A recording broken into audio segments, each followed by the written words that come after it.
All right, today we're going to talk about compaction, compacting aggregates. So this is a perfect example. It's a teachable moment, as the liberals would say, when they're trying to propagandize you into changing your mind from a good position over to a bad position. But I'm going to do the opposite because I'm a conservative Christian, and we're only looking toward going to what is truth and what is right, what is good, and what performs well, not bad. What solves problems, what not creates problems. Okay, so this scenario is terrible. Appalachian clay, the building has to go here, a flat spot cutting into a humongous slope that's all pitched this way. The worst possible scenario. In a region that has more rain than snow by a massive amount, tons and tons of rain. Our only drainage is by surface runoff. Ponding here is so easy to do because the topography collects water and the soil is impermeable. We have surface containment, we have surface evaporation, we have surface runoff, and we have mole holes. Literally mole holes. Holes from gophers and critters. And in wintertime, you'll see water coming out of holes in the ground. In the summertime, during a downpour, you'll see water going into that very same hole in the ground. This is a tube that gives the surfaced air access to the water table. When the water table is high, the water table becomes a spring that runs out of the subsurface. When the water table is low, subsurface runoff drains down it like a toilet bowl. That's what we got. That's what we have to work with here. Now, that doesn't mean it's unworkable. It means that it's a little more expensive and you have to have a better understanding. But that's all. Now, the first thing to know about clay is that when it's dry, it is hard like concrete. When it is wet, it becomes a full viscous liquid. And that process in between is called slaking. Now, if you took a rock hard block of dry clay, you could put it in a bowl of water. It will turn the water cloudy, but you could tomorrow come and take that out and it would be mushy, but it would still be a ball of it. Unless you squeeze it. If you squeeze it, it mixes. This is called slaking. So if we agitate surface water into clay, like let's say by having a logging road where there's a puddle, and then we're going to drive through it with a skidder all the time, we will never stop going deeper until we hit bedrock. We will never stop slaking that water deeper and deeper into the mix. So we have to build good roads. We build good roads by displacing. We don't have holes. We have the road is the high ground and everything else is the low ground. So the water sheds off the road. If there's some reason why you have to have a depression in the road, you're going to have a problem. You can fill it with massive stone and solve that problem. You're not displacing the water. You cannot displace water with stone. You simply are building a flotation mat above the water so that you no longer are agitating that water into the clay. So now you have an undisturbed pond and you're driving over the top of it, but it's not churning the water down deeper.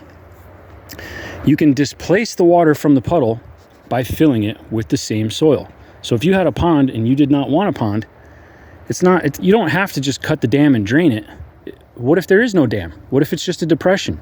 If you don't want the water to collect there, fill it with dirt. Mix it up wet like cement, pour it in, and however many months it takes to dry, you'll have solid ground. The water will not accumulate in that depression because that depression is gone. It's now been filled with dirt. So flotation. What is flotation? Flotation is when the ground pressure, when the pounds per square inch pushing down on something is insufficient to push it into the substrate below. So let's look at two different rocks. And here's some wet clay. You already know what's going to happen. That's not flotation.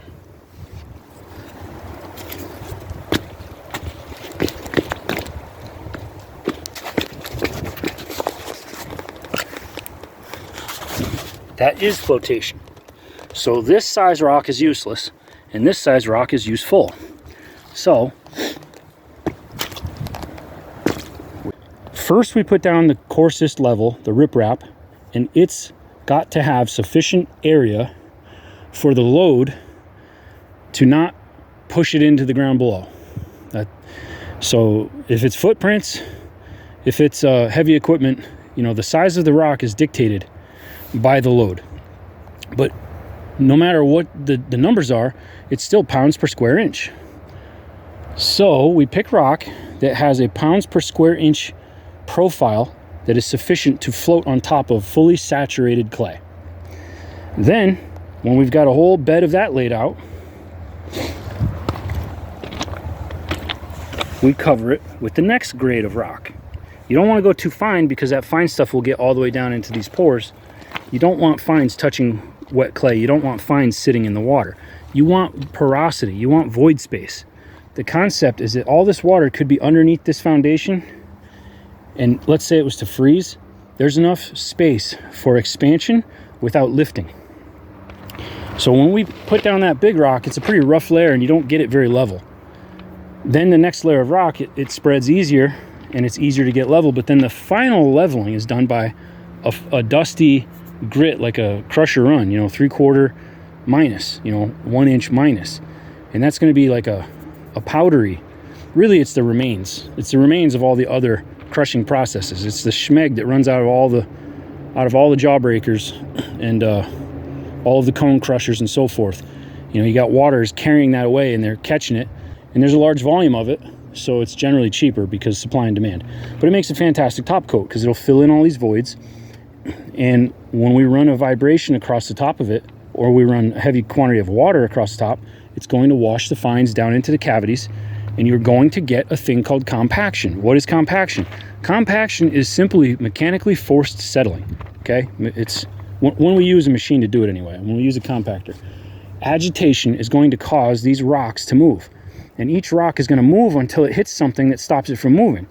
When each piece of aggregate can no longer move in any direction because it's touching some other piece of aggregate, you have achieved full compaction. The faster you vibrate, the heavier the load, the higher the frequency, the faster that rock achieves lockup. So that's it. That's all you need to know.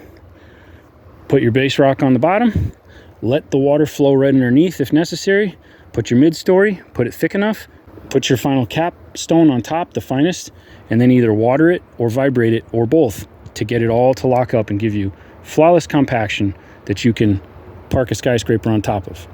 Thanks for watching. Hope that helps you. Praise the Lord and God bless you.